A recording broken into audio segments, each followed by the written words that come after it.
Donc l'idée, c'est que de ces interventions, c'est de mieux se comprendre et de comprendre aussi le fonctionnement de nos partenaires et de leurs attentes. Donc aujourd'hui, on a le plaisir d'accueillir Sandrine Le Sec et Mathilde Schroeder du pôle hébergement d'Adoma. Donc merci beaucoup en tout cas de votre participation et de votre présence ce soir, hein. Elles ont fait un double effort étant donné qu'elles sont physiquement dans nos locaux également.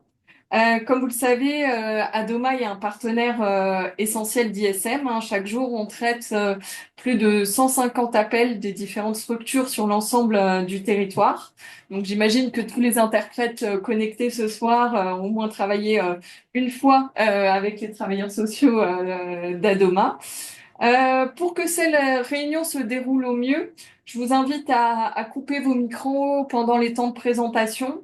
N'hésitez pas à poser vos questions dans le chat tout au long de la présentation. Donc, comme ça, on pourra les relayer ou vous demander de les poser sur les temps prévus aux questions-réponses. Et sans plus attendre, ben, je laisse la parole à nos intervenantes pour qu'elles puissent nous présenter à demain. Merci déjà de cette invitation. Donc, ce que je vous propose, c'est qu'on vous présente déjà à gros traits avec quelques chiffres l'entreprise à demain. Et puis après, peut-être que voilà, on s'attardera un peu plus sur les interactions que vous pouvez surtout avoir avec les équipes qui travaillent dans les centres d'accueil essentiellement dédiés à l'hébergement et à l'accompagnement de demandeurs d'asile. Euh, j'espère que vous voyez à l'écran voilà, la présentation qu'on a préparée. Donc, à demain, oui, comme on l'a indiqué, c'est bientôt 70 ans d'histoire. Donc, l'année prochaine, on a l'occasion de célébrer les 60 ans d'entreprise. Euh, notre objet social n'a pas changé depuis sa création, puisqu'il s'agit pour nous de créer à l'insertion par le logement. Alors, ça recouvre plusieurs missions, mais on y reviendra. Ce qu'on voulait signifier aussi, c'est que depuis 10 ans maintenant, donc on a rejoint le groupe Caisse des dépôts Habitat, qui est donc l'actionnaire majoritaire, avec ensuite l'État qui détient toujours 42% des parts de l'entreprise. Donc, on est adossé Caisse des dépôts Habitat, qui est un groupe qui regroupe donc plusieurs entités du logement social, logement intermédiaire, avec donc plusieurs organismes sur l'ensemble du territoire. Et Adoma, aujourd'hui, c'est plus de 3000 collaborateurs. Alors, voilà, toujours pour partager quelques chiffres. On y reviendra, mais on est implanté sur les 13 régions et sur 72 départements, avec plus de 600 sites et donc 88 000 solutions de logement. Voilà, donc, vous avez quelques données financières pour vous donner un petit peu voilà, notre activité. Et la première grande mission qui est celle historique, c'est le logement accompagné. Et donc, on va vous représenter un peu ce qu'on entend par logement accompagné, et puis notre mission qu'on représente aujourd'hui, qui est plus celle dédiée à l'activité d'hébergement. Alors, donc le logement accompagné, c'est pas forcément celle que vous connaissez le plus, j'imagine, hein, dans vos échanges avec les collègues, puisque là, il s'agit donc de solutions de logement. Alors, on va retrouver les foyers de travailleurs migrants.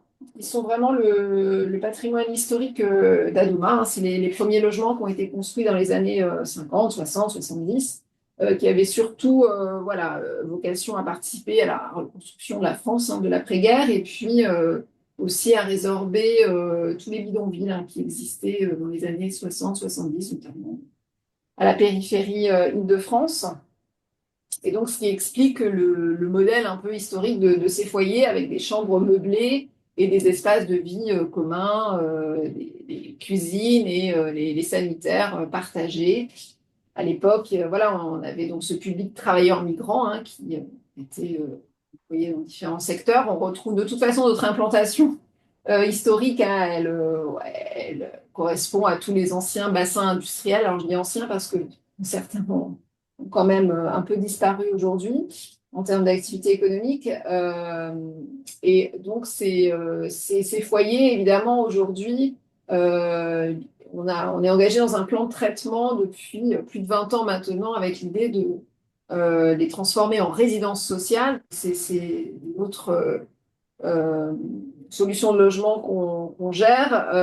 Et ça, pour le coup, on a un public un peu différent qui évolue avec l'idée d'avoir des logements autonomes. Donc, c'est pour ça que ça prend beaucoup de temps, hein. On a commencé ce travail dans les années 90. Il n'est pas terminé puisque aujourd'hui, ce plan de traitement patrimonial, c'est 4 milliards sur une dizaine d'années pour justement améliorer les conditions matérielles et transformer ce parc et toutes ces chambres en logements autonomes. Donc, en plus, c'est des grosses opérations qui sont programmées sur plusieurs années, qui supposent évidemment de travailler avec le public historique, hein, qui est encore parfois présent sur ces sites. Donc c'est tout un travail évidemment d'accompagnement au changement, à se projeter dans ces nouveaux logements. Et puis parfois, et puis surtout, souvent ça correspond aussi à une baisse de capacité. Donc il faut travailler aussi sur le relogement de ces publics sur les territoires. Donc voilà, ça c'est un travail au long cours. Et puis une autre solution de logement qui se développe beaucoup ces dernières années, ce sont ce qu'on appelle les pensions de famille.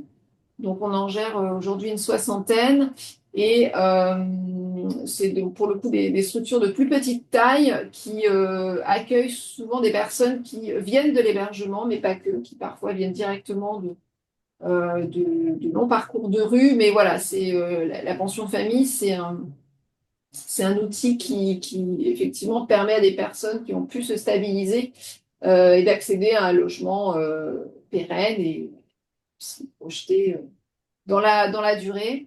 Ce que j'ai pas dit, c'est que voilà, la particularité des résidences sociales, c'est que c'est vraiment un logement tremplin, puisque en théorie, les personnes sont supposées y résider 2 ans maximum avant de pouvoir accéder à un logement pérenne, parc social classique. Et donc la particularité, c'est que, alors on n'a pas de travailleurs sociaux.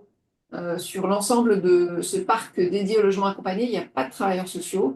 On a des responsables de résidence qui font la gestion locative. Et on a évidemment toute une filière technique pour la maintenance de ces bâtiments, de ces logements. Et on a évidemment tout un chantier enfin, de construction, etc.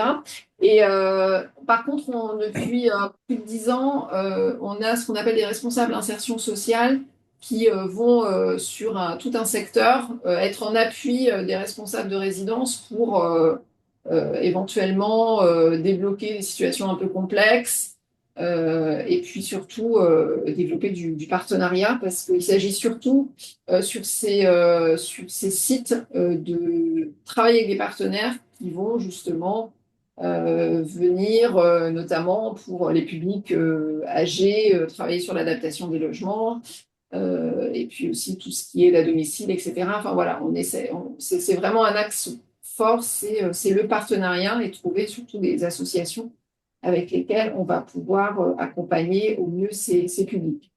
Donc voilà, oui, c'est pour vous donner un peu une idée de cette activité qui est vraiment l'activité historique et l'activité principale d'Adoma aujourd'hui, qui est celle du logement accompagné. Alors la particularité, je fais le lien avec le sujet suivant, c'est que ce parc, à la base, il a surtout été construit pour un public, surtout d'hommes isolés, hein, des travailleurs migrants. Et aujourd'hui, il répond à un autre besoin qui est celui de reloger les réfugiés. Et là, c'est le constat qu'on fait depuis 5 ans et on partagera après quelques données. On n'a jamais autant relogé de réfugiés ces dernières années et les dernières données qu'on a sorties pour 2024 montrent que près d'un tiers des personnes qui rentrent chaque année sur ces foyers de travailleurs migrants, ces résidences sociales, aujourd'hui, ce sont des réfugiés.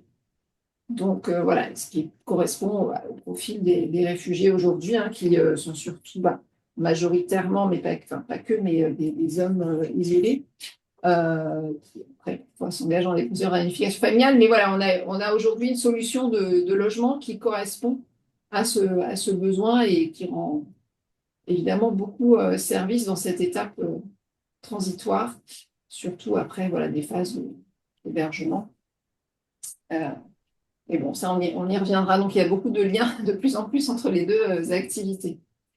Voilà pour le logement accompagné, mais s'il y a des questions, on pourra évidemment y répondre. Bien sur le chat pour l'instant. Donc, l'hébergement qu'on représente aujourd'hui.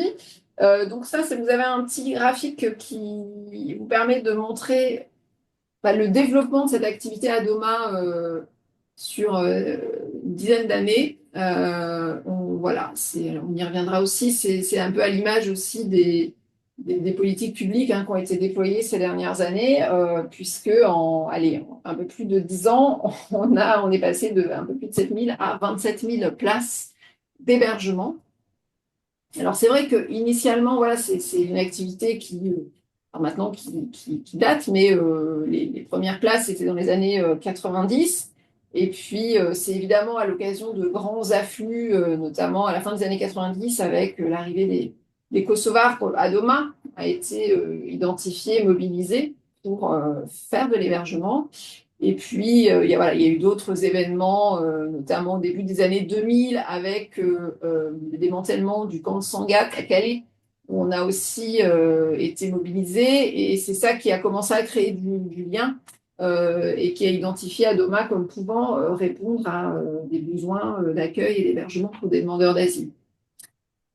Voilà, donc c'est vrai qu'on est arrivé un peu plus tard que d'autres organismes associatifs qui sont aussi connu sur le secteur qui, dès les années 70, avait déjà contribué à l'accueil de ces publics. Et donc, voilà, c'est surtout dans les années 2010 qu'on s'est beaucoup développé. Et puis, vous voyez le pic. Non, on peut pas les années à l'écran. Mais voilà, là, vous avez la courbe montante qui correspond aux années post-crise migratoire d'entre 2015 et 2017, où là, l'État a massivement dû ouvrir des places et surtout dans un contexte aussi d'essayer de réduire le sujet des nuitées hôtelières. On va y revenir aussi. Et donc, voilà, où on a donc ouvert en 2017 plus de 7 000 places en 6 mois. Alors, et vous voyez aussi donc que la courbe rouge, c'est ce qui correspond à l'activité très majoritaire, c'est tout ce qui recouvre l'accueil de la demande d'asile. Et on y reviendra un peu plus dans le détail. Et puis la courbe jaune, c'est ce qui correspond à l'hébergement dit généraliste. Mais voilà, on va vous expliquer ça plus en détail. Qui est, voilà, on est le premier opérateur de l'accueil pour les demandeurs d'asile et on est un petit opérateur dans le champ de l'hébergement généraliste. Donc ça, c'est voilà, pour vous donner une idée de la cartographie de nos implantations. Donc ça, c'est pour l'hébergement. C'est tous les territoires, les départements et les communes où nous sommes implantés. Alors, il y a des codes couleurs hein, pour ce qui relève de l'asile et puis ce qui relève de l'hébergement généraliste. Mais voilà, ça explique que effectivement, vous êtes contacté d'un peu partout sur le territoire national. C'est vrai qu'on n'est pas présent en Outre-mer. On a pu être sollicité, mais on n'a pas eu l'occasion de donner suite aujourd'hui. Alors, l'hébergement généraliste, ce que je disais, oui, on est un petit opérateur de l'hébergement généraliste, puisque en France, l'État finance à peu près 200 000 places d'hébergement généraliste, et nous, on en gère un peu moins de 5 000. Alors, c'est quand même une activité importante, mais voilà, on a moins d'interactions, notamment avec la tutelle qui est aujourd'hui la délégation interministérielle à l'hébergement et au logement, la DIAL. Voilà, même si évidemment on a des liens, mais on a une activité finalement assez modeste. Et donc, quand on parle d'hébergement généraliste, c'est ce qui relève de la mise à l'abri, euh, puisque la réglementation prévoit l'obligation pour l'État d'assurer à toute personne en situation de détresse sociale, psychique ou médicale une solution de mise à l'abri. Aujourd'hui, enfin, ça fait maintenant 15 ans que le SIAO, hein, le service d'information, d'accueil et d'orientation, sert d'interface entre la demande de mise à l'abri et puis l'offre assurée par tous les opérateurs à l'échelle d'un département. Donc voilà, c'est bien le SIAO qui est prescripteur et qui nous oriente les publics en fonction évidemment des besoins. Et c'est là qu'on va retrouver après différents niveaux de prise en charge. Euh, On va parler donc d'hébergement d'urgence quand on parle, voilà, notamment, alors après vous allez retrouver plein de sigles et d'acronymes, hein, ça c'est une spécificité française. Donc on parle de CHU, hein, de centre d'hébergement d'urgence. Le plus important, c'est celui qui est à Paris, porte de Clignancourt, puisque on a 400 places qui sont ouvertes depuis 2006. Et donc, d'ailleurs, on a un gros chantier de réhabilitation de ce site qui est en cours, puisque jusqu'à présent, c'était des grands dortoirs. Voilà, après des années de plaidoyer, on a enfin pu avoir des crédits pour voilà, proposer d'autres solutions d'accueil avec des chambres plus réduites.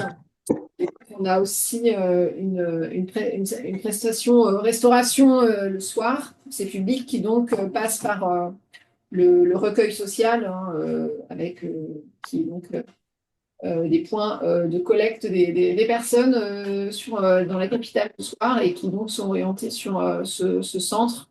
Euh, et puis, alors évidemment, il y a des publics qui sont identifiés et qu'on arrive à stabiliser et qui n'ont pas besoin de rappeler le 115 tous les soirs et qui peuvent rester sur quelques semaines ou quelques mois sans repasser par voilà, un appel journalier, mais qui reste quand même aussi la modalité d'accès à cette mise à l'abri à la nuitée pour une bonne partie des capacités de ce centre.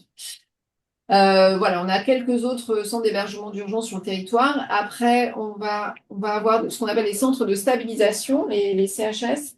Alors, ça, c'est une solution qui a été développée à la fin des années 2000 parce que, effectivement, on s'est rendu compte que pour essayer de travailler avec des publics, et voilà, la mise à l'abri à la nuitée n'est pas forcément satisfaisante. Donc, et on a pu commencer voilà, à offrir une solution H24, donc avec possibilité aux personnes de se maintenir et de bénéficier d'un accompagnement. Donc, quand on parle de centre de stabilisation, souvent c'est pour quand même des publics qui sont souvent très abîmés, avec des longs parcours de rue, beaucoup de problématiques d'addiction, voilà, de toutes sortes parfois, voilà, qui cumulent aussi pas mal de problématiques de santé aussi, et puis qui parfois voilà, vieillissent malheureusement très vite, et voilà, donc des prises en charge assez lourdes et des moyens supplémentaires. Donc souvent, il y a une prestation restauration qui est prévue, et puis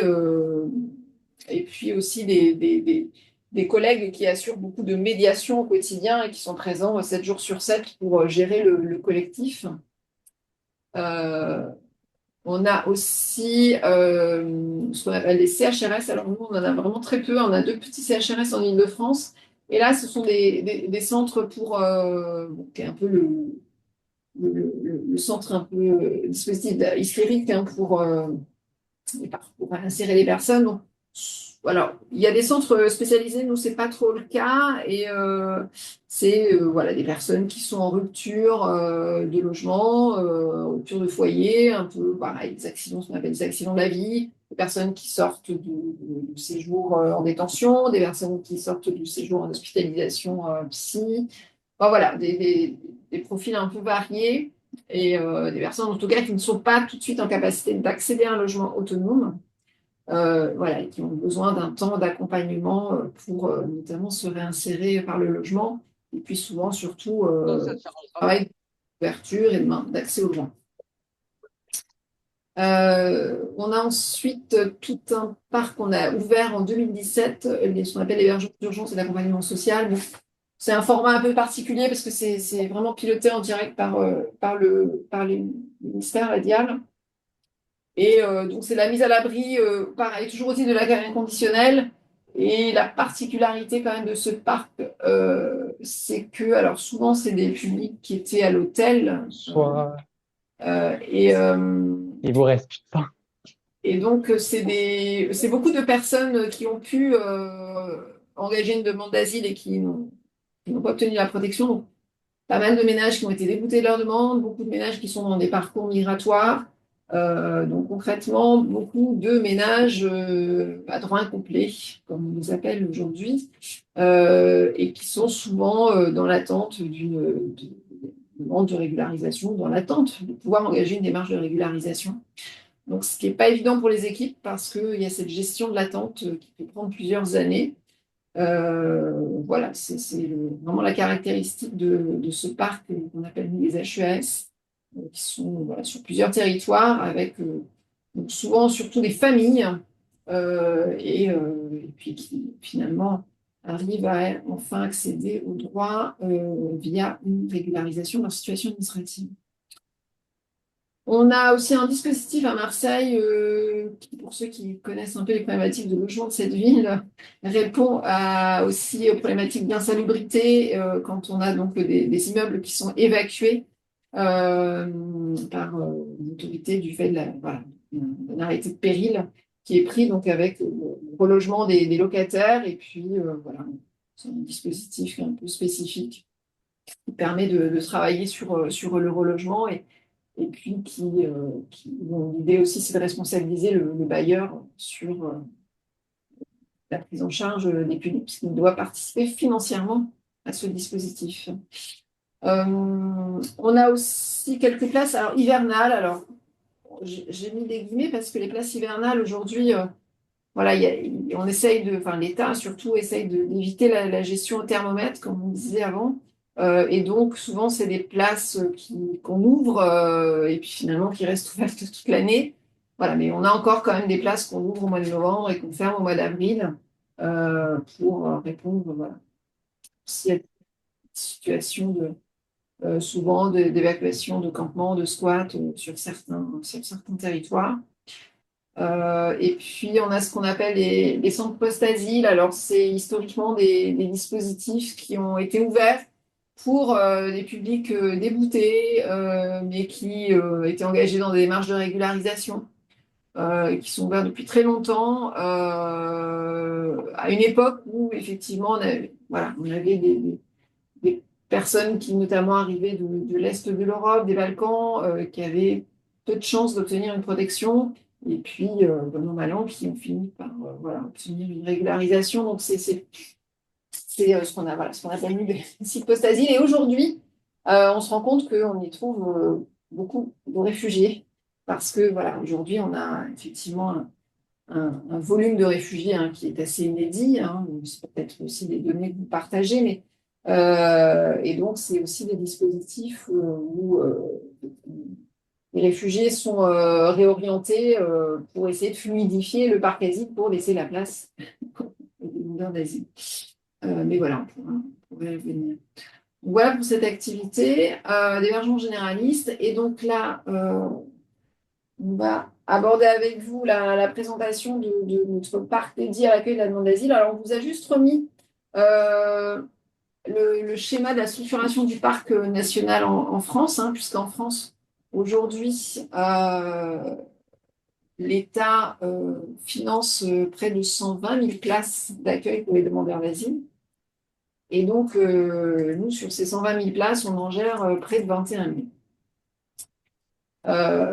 Et donc, nous, on a vraiment un parc asile qui est en miroir de ce parc national, puisque on est présent à toutes les étapes. Alors, peut-être que c'est les sigles qui vous parlent, puisque ce que vous voyez en vert, c'est ce qu'on appelle les CAES. Alors, voilà, on parle souvent, nous, de centre de transit, c'est plus simple, puisque dans le cadre du schéma national d'accueil, il est prévu pour surtout desserrer un peu la situation en Île-de-France, parce qu'il n'y a pas si longtemps, près de la moitié de la demande d'asile était euh, concentrée en Île-de-France. Aujourd'hui, on est à moins d'un tiers parce que justement, avec ce schéma national, il y a ce principe d'orientation en région et ça passe par des centres de transit que sont les CAES. Et puis, au bout de quelques semaines, les personnes sont ensuite réorientées sur le parc asile, donc soit les CADA, soit les HUDA et les PRADA selon et leur situation administrative, selon la procédure qui s'applique ou selon évidemment la composition familiale. Euh, donc voilà, c'est pour ça qu'on retrouve en bleu foncé, c'est les 50 000 places CADA et puis un peu moins de 50 000 places HUDA. Alors aujourd'hui, les cahiers des charges sont similaires, hein, on y reviendra peut-être plus tard, en CADA et en HUDA. Les différences qui existent aujourd'hui, c'est qu'on n'a pas tout à fait les mêmes moyens financiers pour travailler, ce qui suppose qu'on n'a pas, de fait, nous, on n'a pas les mêmes moyens humains en face. Et donc, les équipes vont être un peu plus restreintes sur le parc HUDA. Et donc, ce qui veut dire qu'en termes d'accompagnement, les ratios d'accompagnement sont un peu plus élevés sur le parc HUDA. Voilà, en gros, on a moins de travailleurs sociaux sur les HUDA, mais on y reviendra. Et ensuite, on a le Prada, je veux dire un mot sur le Prada. Alors voilà, le Prada, c'est un marché public qu'on a avec le ministère de l'Intérieur depuis 2017. Et là, c'est pareil, ça a été ouvert assez rapidement parce qu'il y avait besoin de places en 2017. Il y avait besoin d'ouvrir massivement des places et ça correspondait aussi à l'organisation des pôles régionaux en préfecture pour suivre les personnes en procédure Dublin. Alors, je ne sais pas si tout ça, ça parle à tout le monde, mais on pourra y revenir. Et donc, notre dispositif Prada accueille très majoritairement des publics en demande d'asile, mais relevant de la procédure dite Dublin, donc supposé repartir vers le premier pays de passage pour éventuellement suivre ou engager une demande d'asile. Euh, voilà. Euh, et puis, pour finir en jaune, ce qu'on appelle le parc CPH. Alors, le parc CPH, initialement, hein, c'est le vocable historique des années 70, puisqu'à l'époque, on ne parlait pas de demandeurs d'asile, on parlait de réfugiés. On parlait de centres provisoires d'hébergement. Mais voilà, aujourd'hui, ce parc, il a augmenté quand même ces dernières années. Parce que longtemps, il y avait à peu près 1000 places sur le territoire. Aujourd'hui, on est à plus de 10 000. Et c'est donc un tremplin encore pour les réfugiés qui ne sont pas encore en capacité d'accéder à un logement autonome. On va y retrouver notamment les réfugiés de moins de 25 ans, qui souvent sont évidemment sans ressources, puisqu'ils n'ont pas accès aux minima sociaux. On va y retrouver les parents d'enfants réfugiés qui sont dans des problématiques différentes, qui, voilà, de par leur situation administrative, mettre plus de temps à pouvoir accéder à des droits. Et puis, on va évidemment y retrouver des réfugiés qui peuvent avoir des problématiques autres de santé ou problématiques santé mentale, en tout cas qui voilà, ne sont pas totalement autonomes. Et donc, voilà, c'est l'OFII, l'Office français Immigration Intégration, qui est à la manœuvre pour orienter et surtout ces dispositifs. Voilà, et donc nous, là-dedans,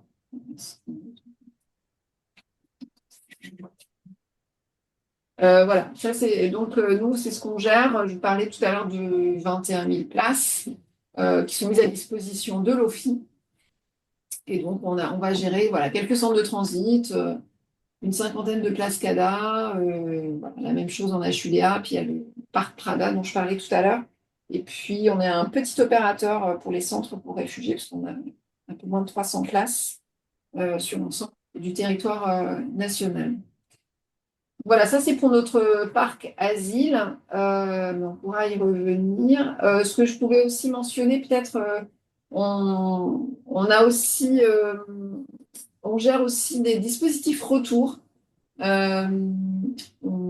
c'est quelque chose que l'État expérimente depuis 2015, l'État a ouvert une trentaine de sites, notamment en 2018, à partir de 2018. Et donc, voilà, c'est pour héberger et accompagner les personnes qui s'engagent dans un projet d'aide au retour volontaire dans leur pays d'origine. Voilà, c'est le public cible. Et donc, nous, voilà, on les accueille et puis on les accompagne le temps que les démarches et le voyage s'organisent en lien avec l'OFI. Voilà, on a ces dispositifs. Alors, c'est vrai qu'ils ne sont pas bien remplis. C'est une vraie difficulté hein, pour l'État voilà, de trouver ce parce que beaucoup de personnes, notamment qui ont été mineurs pour plusieurs demandes d'asile, ne sont pas forcément volontaires au retour. On y retrouve peut-être quand même, notamment aujourd'hui, ces derniers temps, des publics qui, notamment, sont peut-être venus pour des problématiques de santé et qui repartent parce que, heureusement, elles ont pu se soigner ici ou malheureusement, elles n'ont pas pu. Et souvent, voilà, c'est dans des conditions sanitaires un peu difficiles qu'elles repartent. Euh, on a aussi, je mentionne quelques SAS pour les déplacés d'Ukraine, puisque en 2022, on a été, comme beaucoup d'opérateurs, très mobilisés pour l'accueil des déplacés d'Ukraine, puisqu'on a ouvert plus de 1000 places en quelques semaines. Et aujourd'hui, on en gère encore à peu près 400. Voilà, on est vraiment là sur je pense que d'ici la fin de l'année, l'idée, c'est que ces personnes basculent sur le droit commun ou sur la demande d'asile, selon les projets des uns et des autres. Enfin, en tout cas, voilà, on a été fortement mobilisés pour ces publics aussi. Et on a aussi quelques SAS en région depuis 2 ans, le temps passe vite, parce que dans la même logique que que sur ce que je décrivais sur l'asile, hein, pour desserrer la concentration des demandeurs d'asile en Île-de-France, faute aussi de trouver des solutions d'hébergement en Île-de-France. Il y a aussi l'idée d'essayer de favoriser l'insertion de publics qui sont notamment dans des campements en Île-de-France. Donc, on a ouvert avec d'autres opérateurs des SAS en région pour proposer une orientation de quelques semaines, le temps voilà, de trouver la meilleure option d'hébergement pour des publics voilà, qui sont volontaires au départ depuis Paris. Donc concrètement, on y retrouve surtout des demandeurs d'asile mais qui n'ont pas forcément droit à l'hébergement parce que plein de différentes raisons. On va y retrouver aussi beaucoup de réfugiés qui sont à la rue, qui n'ont pas pu, souvent même, voilà, qui ont pu enchaîner des petits boulots, de l'intérim, et puis qui à un moment finalement acceptent de partir en province parce que la solution de logement n'a toujours pas été trouvée sur l'Île-de-France. Et donc, avec l'idée ensuite de les réorienter et qu'elles puissent bénéficier d'un accompagnement par des associations sur différents départements. Voilà, évidemment pour des personnes qui ne sont pas engagées dans un CDI ou dans un CDD de longue durée. Euh, et puis, on a aussi un petit dispositif sur Boulogne pour le programme Marianne. Marianne, c'est une initiative du président de la République pour aussi valoriser le rôle de la France dans la défense voilà, dans la protection des défenseurs de droits. Et donc, c'est maintenant, voilà, il y a eu plusieurs promotions. C'est une petite dizaine de lauréats qui postulent à ce programme chaque année. Donc, on les accueille pendant 6 mois avec une bourse. Et elles sont mises en lien avec différentes plateformes, des ONG. Voilà. Donc, on va retrouver surtout des profils de militants de différentes causes. Ça peut être évidemment des opposants politiques, mais ça peut être voilà, militants d'environnement. On a des profils très variés, des gens qui arrivent des 4 coins de la planète et donc qui voilà, souhaitent euh, bénéficier de ce programme sur quelques mois. Et donc, nous, on les accueille, on les accompagne dans une résidence à Boulogne pendant 6 mois. Voilà, je crois que j'ai un peu fait le tour des différents dispositifs que l'on gère. On a aussi un SAS sur le littoral dunkerquois, qui est un peu particulier parce qu'il répond aussi à une situation très locale avec, comme vous l'avez sûrement, vous savez, vous l'avez entendu, beaucoup de tentatives de passage de la Manche. Et donc, beaucoup de personnes qui ont besoin de se reposer en journée et qu'on voit très peu, mais voilà, il y a ces maraudes qui leur proposent quand même une mise à l'abri. Et puis surtout avec l'occasion peut-être un temps de réflexion sur leur parcours migratoire. Donc voilà, on a cette solution de mise à l'abri du côté de Dunkerque pour une petite centaine de places. Voilà, quelques données chiffrées sur 2024. On est encore en début d'année et en exercice de bilan. Donc voilà, on partage quelques données sur toutes les personnes et les ménages qu'on a accueillis sur notre parc d'hébergement et puis sur l'asile, voilà, quelques chiffres. Et puis ce qu'on constate évidemment depuis quelques années, c'est l'évolution du public, puisque historiquement on accueillait surtout un public familial et aujourd'hui on a surtout maintenant une majorité d'isolés. Donc ce qui a été un gros changement hein, pour aussi nos équipes, parce que c'est évidemment pas tout à fait le même travail, le même volume de travail. Et donc voilà, aujourd'hui je crois que le changement est passé, mais ça n'a pas toujours été simple pour les équipes de s'adapter à ce nouveau public. Et puis souvent, en plus, des publics qui ont des longs parcours d'exil, voilà, avec des problématiques de santé mentale qui sont évidemment beaucoup plus prégnantes et récurrentes qu'avant. Clairement. On le voit. Ces problématiques d'addiction, évidemment, qui peuvent se greffer aussi pour ces personnes qui ont des longs parcours d'errance avant d'arriver en France et aussi en France. Voilà, ça c'est pour vous donner une idée des nationalités, hein. On se rapproche un peu de votre cœur de métier. Voilà, sur 2024, pour vous donner un peu une idée des principales nationalités que nous avons accueillies sur notre parc asile. C'est vrai que ces dernières années, les Afghans étaient toujours en tête et c'est la première année où on a pu constater que voilà, le public guinéen était très très important sur le dispositif en 2024.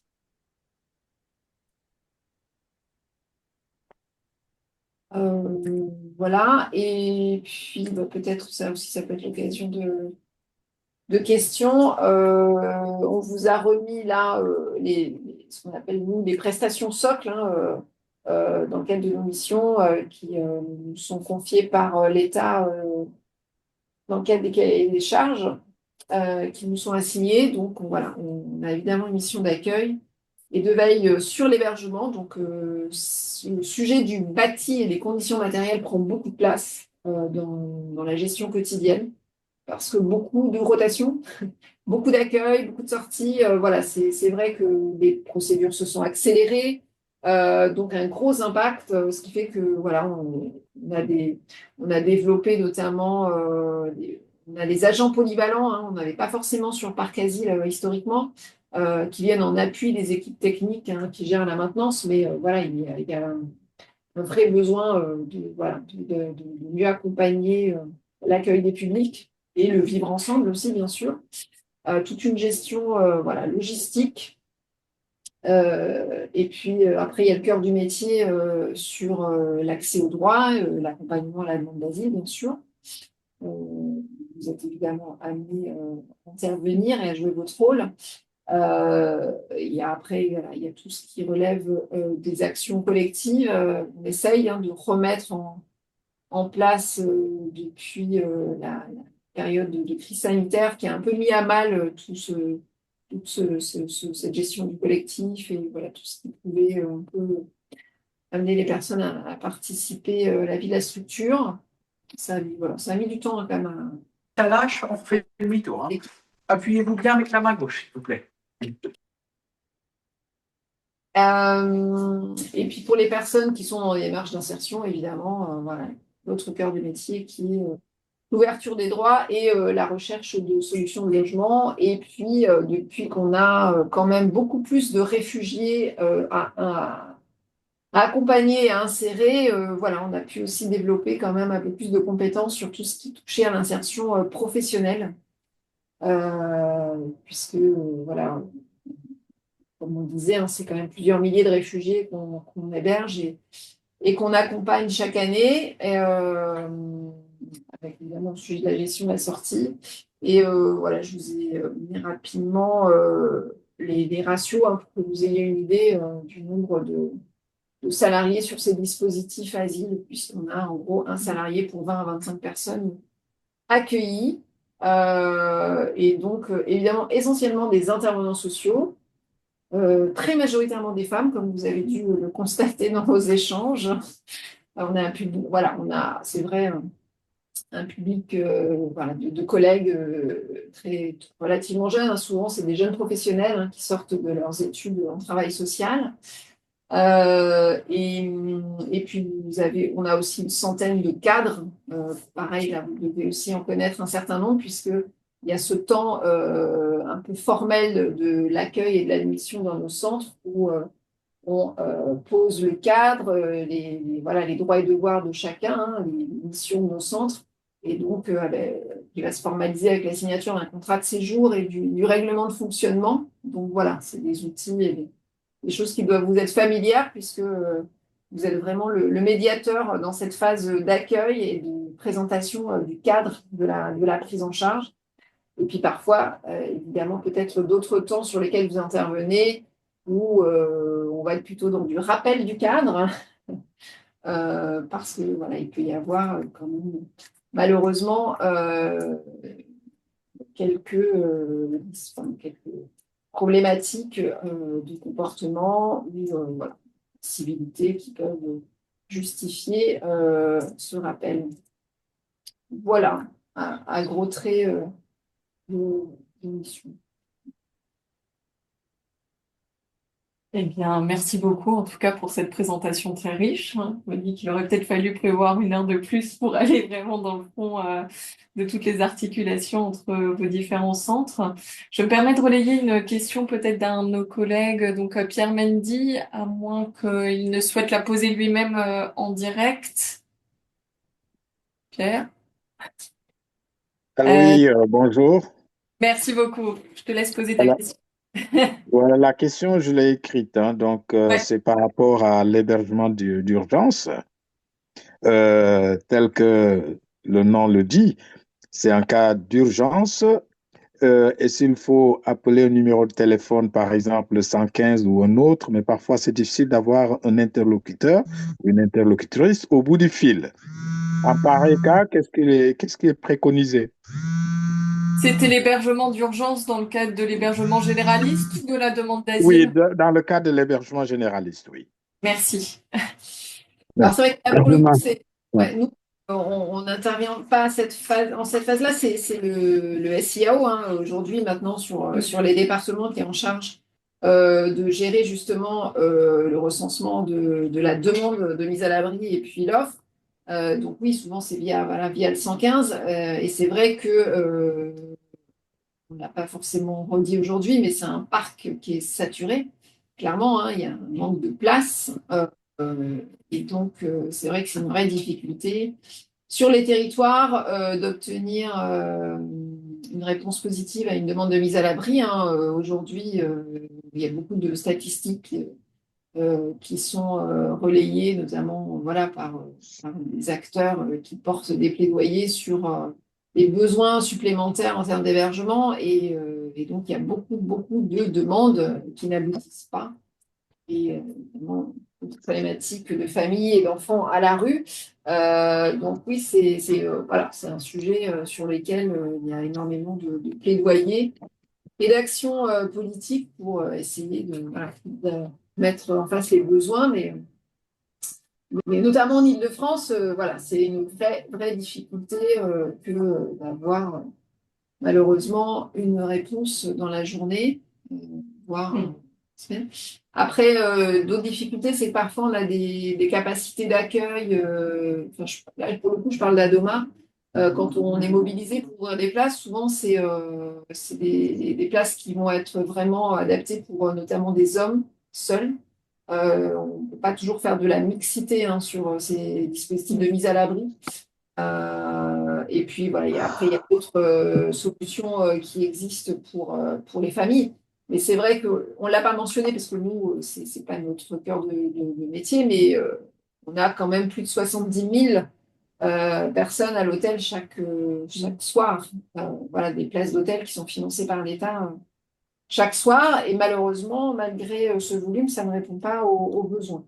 Voilà, je ne sais pas si ça répond à la question. Mais oui, en tout cas, voilà, c'est bien l'entrée, hein, c'est le SIAO, le 115, mais malheureusement, avec parfois peu de chance de réponse positive. Bah, ça tombe bien, ça fait écho aussi à notre intervention. On a le SAMU social de Paris qui gère notamment le SIAO à Paris, qui interviendra aussi la semaine prochaine. Donc, ce sera l'occasion d'avoir une vraie complémentarité en direct sur bah, voilà, la structure qui oriente et la structure qui accueille. On a une autre question de Maria aussi. Qui s'interroge plus sur la façon dont sont orientés les publics, enfin où l'OFII va être prescripteur, notamment pour la demande d'asile, et peut-être de réexpliciter comment tout ça finalement s'organise. J'ai cru voir passer un petit Oui, schéma. un petit schéma. Oui, alors, pour rapidement faire le parcours, c'est vrai qu'une personne, quand elle manifeste sa volonté de faire une demande d'asile, elle est orientée vers des plateformes d'accueil qui vont d'abord enregistrer, enfin, organiser un rendez-vous en préfecture. Donc, c'est là l'étape de passage en guichet unique de la demande d'asile. Donc, maintenant, c'est organisé en préfecture. Et là, il y a bien un entretien OFII. administratif avec la préfecture pour tout ce qui est récépissé qui va permettre de circuler sur le territoire. Et puis après, il y a le volet OFII, donc un rendez-vous avec l'OFII, l'Office français immigration intégration, pour enfin déjà offrir un principe de prise en charge et d'hébergement que la personne évidemment peut refuser. Et donc quand on parle d'offres de prise en charge, ça permet ensuite de déclencher le versement d'une allocation. Oui, c'est Euh, ça. C'est voilà, allocation, et puis c'est la d'enregistrer prise en aussi charge, oui. la demande d'hébergement. Et si la personne accepte ce principe, eh bien, on va donc regarder là où il y a des places qui sont adaptées alors, à la composition familiale, bien sûr, puisque nous, ce qu'on n'a pas mentionné, c'est que toutes nos places sont déclarées dans un logiciel national qui est Mhm. géré FI, donc ce qu'on appelle le DNA, le même nom que le dispositif. Et donc, dans ce logiciel, toutes nos places disponibles et indisponibles, parce que pareil, quand on fait des travaux, ben, on bloque les places, par exemple. Mais voilà, toutes nos places disponibles sont déclarées avec évidemment l'identification non seulement de l'adresse, mais de l'étage, de la surface du logement, s'il y a cohabitation, si c'est avec ascenseur, si c'est adapté pour des personnes à mobilité réduite. Enfin voilà, il y a un descriptif des places qui est enregistré et c'est ce qui permet ensuite à l'OFII d'orienter les personnes sur les places qui sont adaptées à leur situation. Notamment, par exemple, s'il y a une problématique médicale, eh bien, l'OFII va davantage rechercher des places près d'un centre hospitalier, par exemple. Voilà. Mais sinon, après, c'est vraiment une gestion des places, surtout en fonction de ces critères-là. Je ne sais pas si ça répond à Et la... c'est bien l'OFII qui oriente les personnes vers des CADA, des centres d'hébergement. C'est pas le Oui, 115. non, c'est l'OFII. Sur Voilà, tout c'est le ça. parc asile, sur les 120 000 places, c'est bien l'OFII qui est à la manœuvre et via le logiciel dont je parle, puisque tous les opérateurs sont tenus de déclarer toutes les places disponibles et toutes les personnes présentes, les différentes étapes, et puis toutes les sorties sont tracées dans ce logiciel. Voilà. Ben, j'ai bien compris. Je vous remercie infiniment. Merci. Est-ce qu'il y a peut-être d'autres questions, d'autres besoins d'explications, d'autres peut-être remarques sur des échanges avec les équipes Adoma que vous aimeriez faire remonter?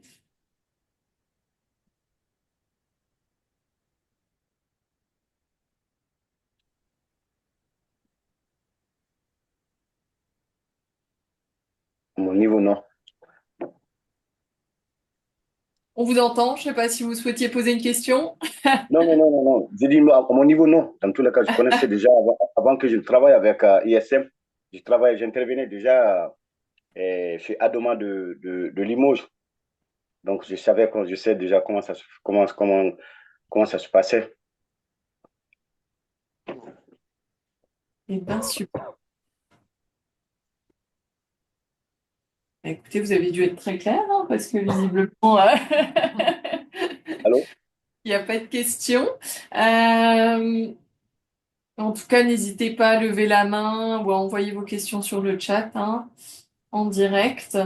Donc effectivement, on a d'autres personnes qui nous demandent une copie de ce schéma, je pense, pour un peu avoir cette visibilité-là.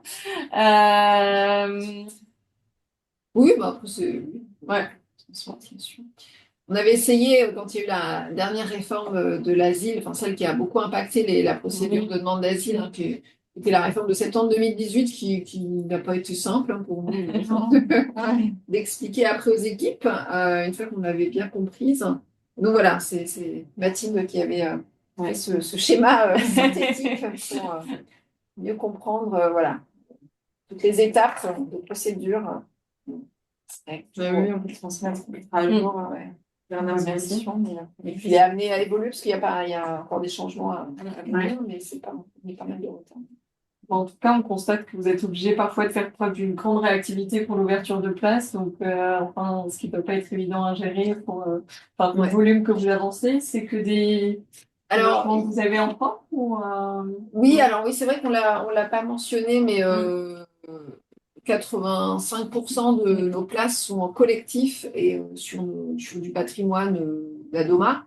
Mais sur un certain nombre de territoires, parfois il a fallu aussi aller chercher dans du parc social classique pour des places qui n'est pas trop. Nous, vraiment, on a vraiment cette entrée patrimoniale. C'est du fait, évidemment, de notre histoire.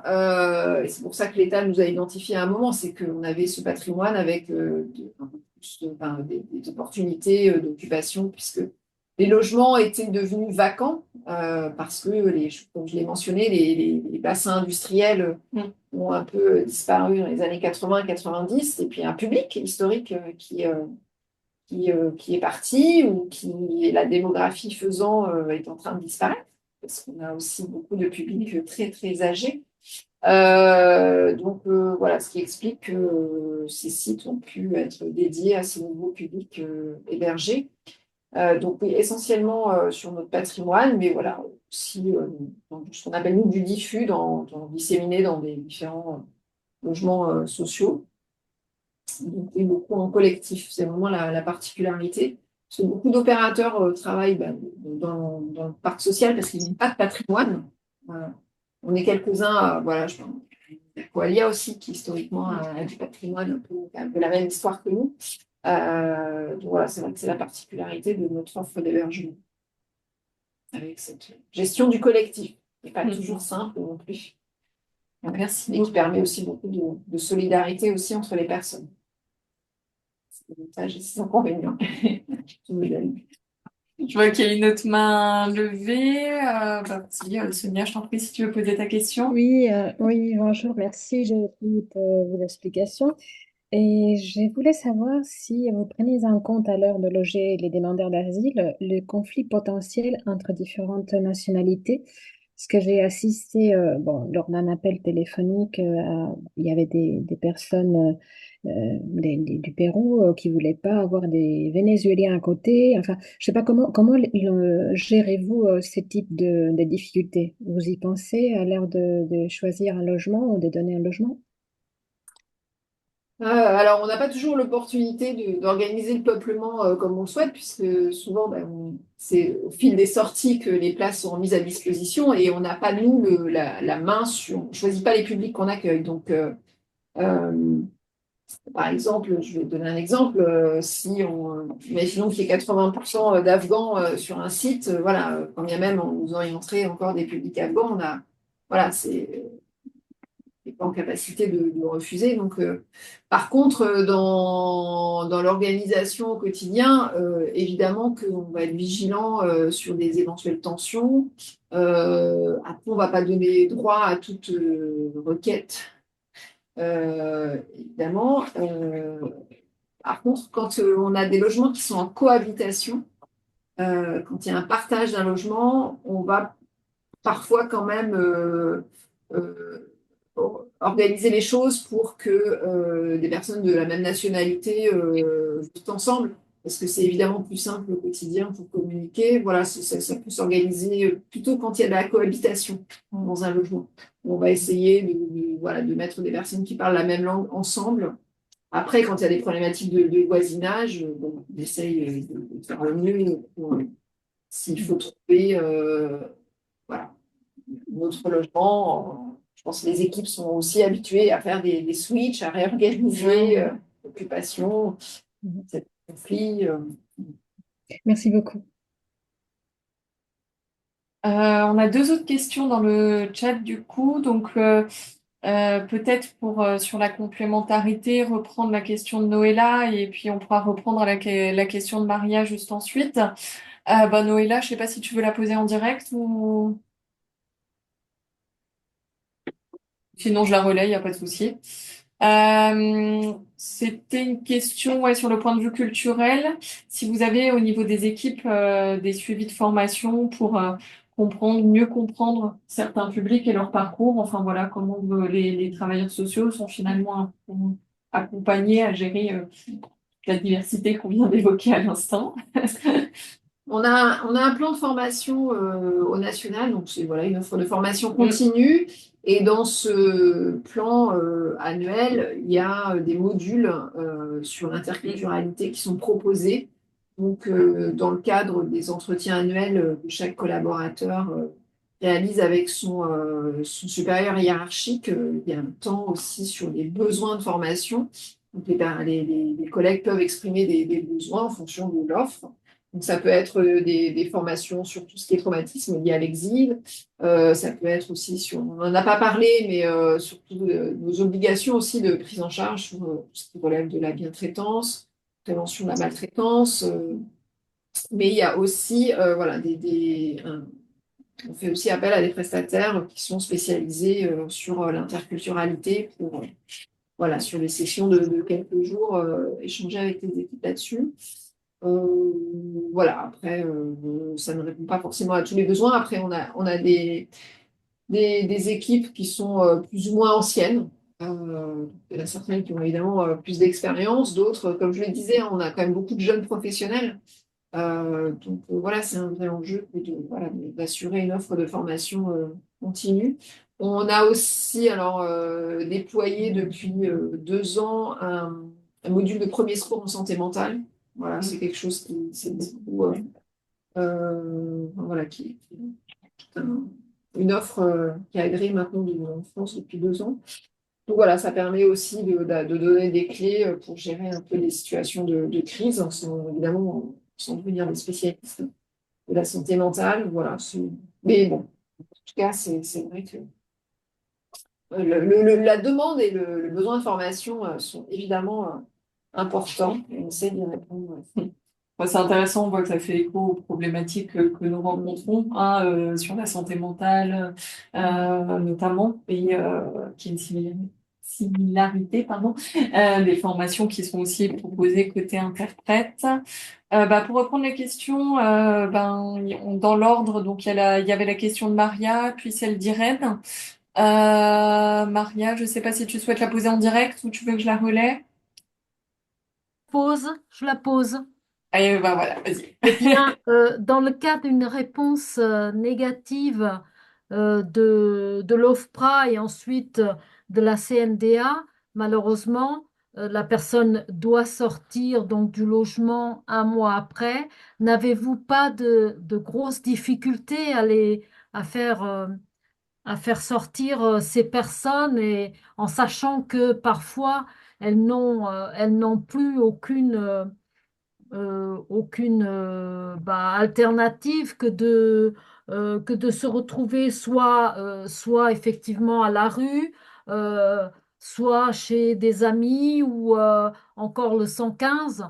Est-ce que vous faites intervenir souvent ou quelquefois les forces de l'ordre ou comment ça se passe exactement? Euh, alors, effectivement, comme vous l'avez évoqué, c'est très normé, hein, on l'a peut-être pas suffisamment expliqué là, mais aujourd'hui, on a un cahier des charges et une réglementation qui pose les choses, hein, qui s'impose à nous. Donc, pour tout ce qui est étape de sortie, pour les personnes qui sont déboutées de leur demande, donc effectivement, vous l'avez dit, on a un mois pour travailler la sortie. Alors, comme je travaille sur cette activité depuis une quinzaine d'années maintenant, j'ai le sentiment, mais c'est peut-être un ressenti, que c'était plus compliqué, il fut un temps, parce que les procédures étaient très longues et on avait surtout un public familial qui restait parfois plusieurs années sur les centres. Donc Oui. forcément, la sortie était une étape beaucoup plus compliquée. Je dis pas que ça ne l'est pas aujourd'hui, mais aujourd'hui, les procédures vont quand même très vite. Non, on ne l'a pas dit, mais c'est un an en moyenne, un peu plus d'un an de prise en charge. Ce qui a aussi beaucoup changé, c'est je l'ai dit, on a beaucoup plus de jeunes hommes isolés. Donc, c'est plus simple, enfin, en tout cas, de rebondir ou de repartir quand on est seul, je suppose qu'avec une famille à charge. Donc, les problématiques, notamment en Île-de-France, on a beaucoup de sites qui sont occupés par des personnes isolées et on n'a pas de problématique de maintien là des délais. Je ne dis pas qu'on n'en a pas du tout, mais c'est pas un sujet. Et on l'explique surtout par la composition, en fait. C'est beaucoup d'hommes qui, après, effectivement, repartent ou dans leur communauté ou dans voilà, différents réseaux qu'ils ont construits ici ou ailleurs. Euh, Là où c'est plus compliqué, c'est quand il y a des problématiques de santé, clairement. Voilà, ça, c'est vraiment des situations plus complexes et pour nous et pour l'État, avec donc des situations de famille qui peuvent se maintenir très longtemps, voire plusieurs années, pour lesquelles en tout cas, personne n'a de solution. Et quand vous parliez d'appel aux autorités, là aussi, c'est très normé. Quand les personnes se maintiennent au-delà des délais, eh bien, nous, on en réfère à l'État, à l'OFII, puisque c'est eux qui sont compétents aussi pour traiter la sortie. Et donc, c'est à eux d'engager une procédure auprès du tribunal pour mettre un terme à l'occupation de l'hébergement. Et c'est eux qui, ensuite, une fois qu'ils ont la décision du juge qui confirme que la personne, la famille doit sortir, c'est bien au préfet qu'il revient de saisir le concours de la force publique pour exécuter la décision du Oui. juge. Voilà. En tout cas, c'est vraiment la position globalement de tous les opérateurs que l'on tient depuis quelques années sur vraiment la répartition des rôles entre nous, avec une mission d'accueil et d'hébergement, d'accompagnement, et puis de bien distinguer aussi du rôle de police que le préfet sait au vu voilà, de ses compétences pour engager ces procédures et les mener à terme. Alors voilà, donc parfois on a effectivement des situations où il est quand même compliqué de faire intervenir les forces de l'ordre au vu notamment de la situation sanitaire des personnes. Donc souvent, la solution, c'est ce qu'on appelle les situations complexes, elle va s'organiser localement avec notamment des solutions d'hébergement généralistes qui vont pouvoir être identifiées. Euh, Ça peut prendre du temps, mais souvent, il n'y a pas beaucoup d'autres options. Et en volume, aujourd'hui, finalement, on a plus un sujet de maintien de réfugiés parce qu'on a beaucoup, beaucoup de réfugiés, comme je l'ai dit, et beaucoup d'isolés. Et on a un manque important de solutions de relogement pour ces publics. Alors, on peut en reloger quand même beaucoup sur les résidences sociales, j'en parlais. Mais voilà, on a quand même aujourd'hui plus un sujet de rôle. Alors là, pour le coup, on a 6 mois pour travailler la sortie avec les réfugiés, mais 6 mois aujourd'hui, c'est court hein, pour ouvrir les droits et trouver un logement. Donc voilà, là pour le coup, en volume, aujourd'hui, le sujet, il est davantage là sur trouver des solutions de sortie pour les réfugiés. Non pas, encore une fois, que je minore la problématique de sortie des personnes déboutées. Mais voilà, c'est vrai que. Après, attention, hein, il y a évidemment beaucoup de partenariats localement. Il y a tout un tissu associatif souvent qui prend le relais, hein. Parfois, c'est l'État avec des solutions d'hébergement. Mais parfois, c'est aussi le tissu associatif, militant, qui va prendre le relais et puis prendre en charge ces familles. Merci beaucoup. Il y avait une autre question d'Irène. Une main levée. Deux questions. Oui, bonsoir. Bonsoir. Merci beaucoup. Alors moi, j'ai une question et une observation. Et mon observation va dans le même sens que Maria. Justement, je déplore l'absence d'un parc de transit, en tout cas c'est comme ça que je le qualifierais, un parc de transit pour des personnes en fin de droit, déboutées comme protégées, parce que nous, en tant qu'interprètes, nous sommes souvent sollicités hein, par les services pour annoncer ce genre de nouvelles. Et donc, on se rend compte que c'est très difficile de votre côté et de notre côté également d'annoncer cette fin de droit parce que finalement, les personnes concernées se disent qu'elles vont se retrouver à la rue et que ça sera difficile. Mais comme souvent, c'est des personnes qui parlent les mêmes langues que nous, très souvent, elles nous renvoient la balle. Elles nous sollicitent pour dire est-ce que voilà, on ne peut pas prolonger, qu'est-ce qu'on peut faire voilà, c'est ce que moi je déplore. Est-ce que c'est possible? Je sais pas. Bah, c'est un problème de budget aussi. Vous avez parlé de tout ça.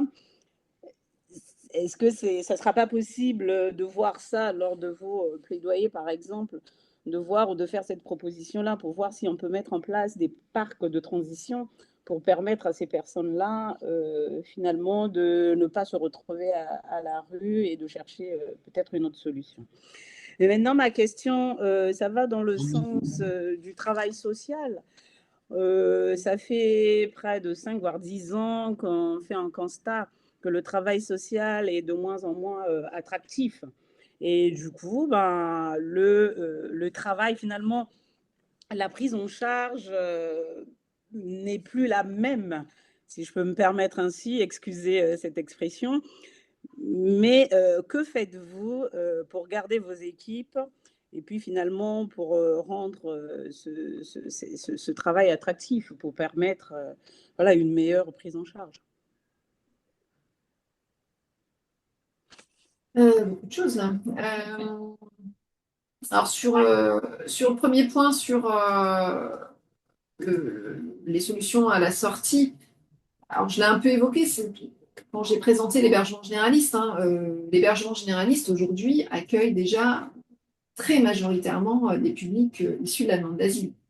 Malheureusement, voilà. Le souci, c'est que derrière, comme il n'y a pas forcément de régularisation, voilà, il n'y a pas forcément beaucoup de fluidité sur le parc d'hébergement généraliste. C'est ça, c'est là où la difficulté, elle se pose aujourd'hui. Donc, c'est un peu notre plaidoyer, c'est depuis de nombreuses années, c'est que si on veut de la fluidité, il faut quand même qu'il y ait des solutions, y compris sur le volet de la régularisation. Même si, voilà, les fenêtres politiques sont assez réduites. Donc, voilà, il y a quand même l'hébergement généraliste. Encore une fois, faut-il répondre aux conditions, hein, parce que c'est quand même soumis à condition de vulnérabilité pour être pris en charge. Après, sur le travail social, alors, effectivement, il y a ce qu'on appelle une crise de vocation. Alors, ce qu'il ne faut pas non plus oublier, et c'est toujours intéressant de regarder, c'est que quand on regarde aussi toutes les politiques publiques qui ont été déployées ces dernières années, le volume d'emplois dans le secteur a aussi énormément augmenté. Enfin, quand on regarde les statistiques sur tous les postes sur 10 ans, c'est aussi normal qu'on ait du mal à recruter parce qu'il n'y a jamais eu autant de besoins. Et donc, forcément, les formations ne suivent pas. Et puis, de toute façon, il y a effectivement moins de jeunes qui rentrent en formation aussi. Mais il y a aussi un effet volume. Enfin, vous l'avez vu rien que sur notre parc à nous, mais sur le parc national, si on prend le secteur de l'asile, on est passé de 20 000 à 120 000 places. Donc, il a fallu recruter autant de travailleurs sociaux. Donc, forcément, oui, la concurrence est rude aussi. Alors après, là où l'État nous aide, c'est dans les discussions qu'on a sur le nouveau cahier des charges, où il y a un peu un consensus pour réouvrir en termes de qualification, puisque c'est vrai que ces dernières années, on a surtout recruté des personnes qui étaient diplômées en travail social, et ce qui n'était pas forcément le cas historiquement.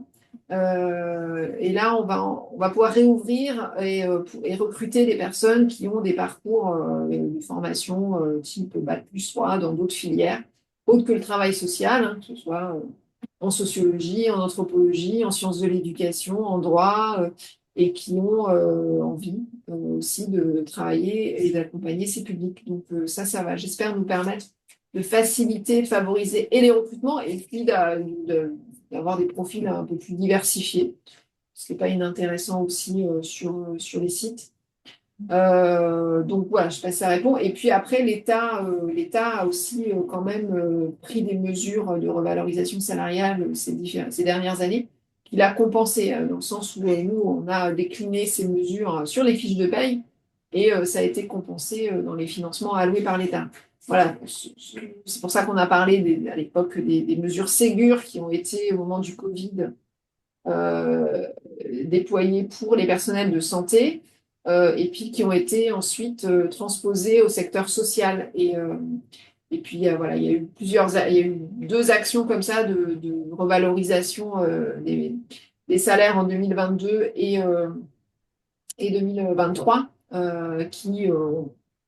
voilà, qui ont un peu aidé quand même et à recruter et à fidéliser aussi. Après, la concurrence est rude hein, entre les différents secteurs, hein, puisque, comme je le disais, les besoins sont importants. Vous avez tout ce qui touche à la politique de protection de l'enfance, au secteur du handicap. Voilà, donc si les travailleurs... Et puis, il y a aussi toute une nouvelle génération qui arrive sur le marché du travail et qui a aussi un autre rapport au travail. Donc, voilà, on voit bien que les rapports ont changé. Hein. Aujourd'hui, c'est les employeurs qui essayent de séduire les candidats pour capter des nouveaux collaborateurs. Donc, c'est pas du tout le même exercice qu'évidemment on pouvait avoir avant. Et voilà, il y a aussi une génération qui est moins attachée au contrat de travail. Et donc, il faut aussi composer avec voilà, ce nouveau rapport au travail. Voilà, il y a tous ces sujets qui émergent comme le télétravail, y compris dans le travail social. Alors, on n'est pas là, nous, mais on voit bien que les choses évoluent aussi avec l'époque. Merci. Je vois qu'on a déjà pas mal dépassé, donc je me permets de relayer rapidement 2 petites dernières questions sur le chat en direct. Alors, une première sur une demande concernant pour savoir s'il existe une loi qui fixe le pourcentage de la participation financière demandée aux personnes réfugiées. Et une deuxième pour repréciser un peu la population accueillie. Donc, est-ce qu'il y a plus de femmes dans la population arrivant? Voilà. Donc là, on sait que ça dépend un peu entre les demandes d'asile et j'imagine population émergée. Mais voilà. Sur la première question, pour la participation financière aux frais d'hébergement, c'est un arrêté ministériel. Alors, le dernier, c'est décembre 2023 qui fixe les pourcentages, effectivement, de leurs ressources que les personnes doivent verser pour participer aux frais d'hébergement. Donc, c'est un arrêté qu'on applique. Bon, en général, ça correspond à 10 ou 15% du RSA. Donc, voilà, c'est des participations autour de... Oui, pour toutes les personnes qui ont des ressources égales ou supérieures au montant du RSA.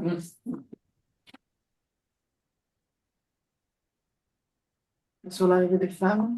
Alors, sur l'arrivée des femmes, alors pour le coup, c'est pas une donnée que j'ai ressortie là. Euh, il y a des femmes isolées, hein, évidemment, mais on sait bien, hein, les parcours migratoires Ouais. font qu'il y a quand même très majoritairement plus d'hommes. Enfin, voilà, c'est vrai que j'ai pas envie de partager cette donnée, mais On a pas mal de familles monoparentales quand même, après ça reste en dessous du seul. Dans la population des déplacés d'Ukraine aussi, là pour le coup, il y a plus de femmes et d'enfants. Ça dépend des nationalités aussi. Mais c'est vrai que voilà, c'est vraiment l'évolution majeure pour nous ces 10 dernières années, ça a été voilà, la transformation du public historiquement famille, surtout avec voilà, des jeunes hommes isolés, voilà, soit évidemment arrivés d'Afghanistan, du Soudan et puis de l'Afrique subsaharienne, hein, Guinée, Côte d'Ivoire. On a pas, enfin, bon, des données que vous deviez partager de fait par votre activité. Mais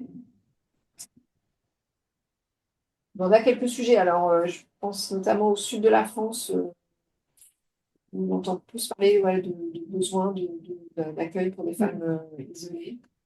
Alors, avec d'autres problématiques, hein, pour le coup, malheureusement, on peut avoir des problématiques de réseau et de traite d'êtres humains qui se greffent sur ces parcours migratoires. Donc, il y a beaucoup de vigilance aussi sur ces publics femmes seules.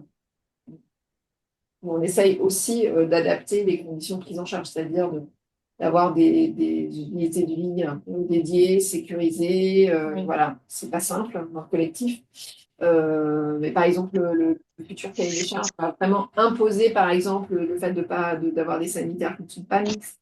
Ça, c'est très bien. Ça nous fait avancer collectivement pour améliorer les conditions d'accueil sûres pour ces femmes. Et puis on gère aussi quelques places spécialisées pour les victimes de violences. C'est marginal. Places spécialisées aussi. Eh bien, je pense qu'on a fait à peu près le tour. Enfin, on aurait encore beaucoup de choses à dire, je pense, mais on a déjà pas mal dépassé. Il me reste surtout à vous relayer tous les remerciements des participants sur les informations que vous avez transmises. Et puis, donc, vous avez cette présentation. Merci beaucoup.